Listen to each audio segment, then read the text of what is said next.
అత్తయ్య ఇంకా రాలేదేంటా అని చెప్పేసి పల్లవి, శ్రేయ అయితే ఆలోచిస్తూ ఇక పార్వతి కోసం అయితే ఎదురు చూస్తూ ఉంటారనమాట. ఇక అప్పుడే ఇంట్లోకి ఎంట్రీ ఇచ్చిన అవని చూసి ఇద్దరు అయితే ఒక్కసారిగా షాక్ అయిపోతారు. "నువ్వేంటి ఇక్కడ? నువ్వు మా ఇంటికి రావడం ఏంటి?" అని చెప్పేసి పల్లవి, శ్రేయ అయితే అంటారనమాట. "నా ఇంటికి నేను వస్తే మీకేంటి ప్రాబ్లమ్?" అని చెప్పేసి పల్లవినైతే అవని అయితే అడుగుతుందనమాట. "ఇది నా ఇల్లన్న సంగతి మీరు మర్చిపోయినట్లున్నారు. అది గుర్తుపెట్టుకోండి" అని చెప్పేసి అంటదనమాట. "నేనేమి ఇక్కడ ఉండిపోవడానికి రాలేదులే కానీ అత్తయ్య గారిని తీసుకొని వచ్చానని" చెప్పేసి అత్తయ్య అని చెప్పేసి పిలవగానే పార్వతి అయితే వస్తుందనమాట. "మీరేంటి అత్తయ్య ఈ యముని అక్కతో వచ్చారని" చెప్పేసి పల్లవి అయితే అడుగుతుందనమాట. "ఈరోజు ఆటోలు క్యాబ్లు అన్నీ బంద్ అంట పల్లవి, అందుకే ఈవిడ గారితో రావాల్సి వచ్చిందని" చెప్పేసి పార్వతి అయితే చెప్తుందనమాట. అయితే వాళ్ళిద్దరూ రావడం చూసి కమల, శ్రీకర్ అయితే చాలా హ్యాపీగా ఫీల్ అవుతారు. హారతి ఇచ్చి లోపలికి తీసుకురండి అని చెప్పేసి ఇక పల్లవి, శ్రేయకి అయితే చెప్తారనమాట. ఇక వాళ్ళ హారతి ఇచ్చి అవనిని, పార్వతిని అయితే లోపలికి తీసుకొని వస్తారు.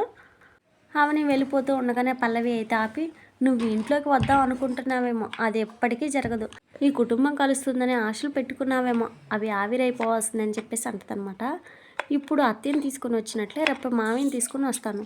తర్వాత ఒక్కొక్కరిని ఇంటికి తీసుకొచ్చేసి కుటుంబాన్ని మళ్ళీ కలుపుతానని" చెప్పేసి అవని అయితే పల్లవికి స్ట్రాంగ్ కౌంటర్ అయితే ఇస్తానమాట.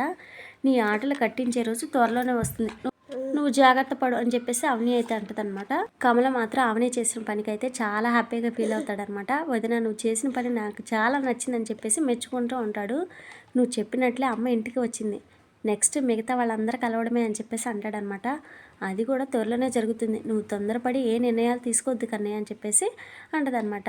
"సరే వదిన" అని చెప్పేసి అంటాడనమాట. ఇక తర్వాత పల్లవి అయితే వీళ్ళిద్దరం మాట్లాడుకునేది అయితే చాటుగా వింటూ ఉంటుంది. ఇక కమల అవనైతే, "అక్కడెందుకు వినడం, ఇక్కడికి వచ్చి డైరెక్ట్గా వినొచ్చు కదని" చెప్పేసి అంటారు. "మీ మాటలు నేనేం వినడం లేదు, మీ ఇష్టం వచ్చినట్లు మాట్లాడుకోండి" అని చెప్పేసి వెళ్ళిపోతుంది అనమాట. ఇక తర్వాత సీన్లో అక్షయ్కి అయితే ఇంట్లో ఫుడ్ తినాలనిపించక బయటికి వెళ్ళి ఏదైనా తినాలని చెప్పేసి అనుకుంటాడనమాట. బయట ఫుడ్ తిని వచ్చిన తర్వాత ఇక బాగా వాంతులు చేసుకుంటూ ఉంటాడనమాట. ఇక అప్పుడే అవని అయితే వచ్చి అక్షయ్కి అయితే నీళ్ళు అయితే ఇస్తుంది. ఇది ఫ్రెండ్స్ మరి వాళ్ళ వీడియో. నెక్స్ట్ ఏం జరగబోతుంది ఏంటి అనేది మిస్ అవ్వకుండా తెలుసుకోవాలనుకుంటే మన ఛానల్ని సబ్స్క్రైబ్ చేసి సపోర్ట్ చేయండి. Thank you friends.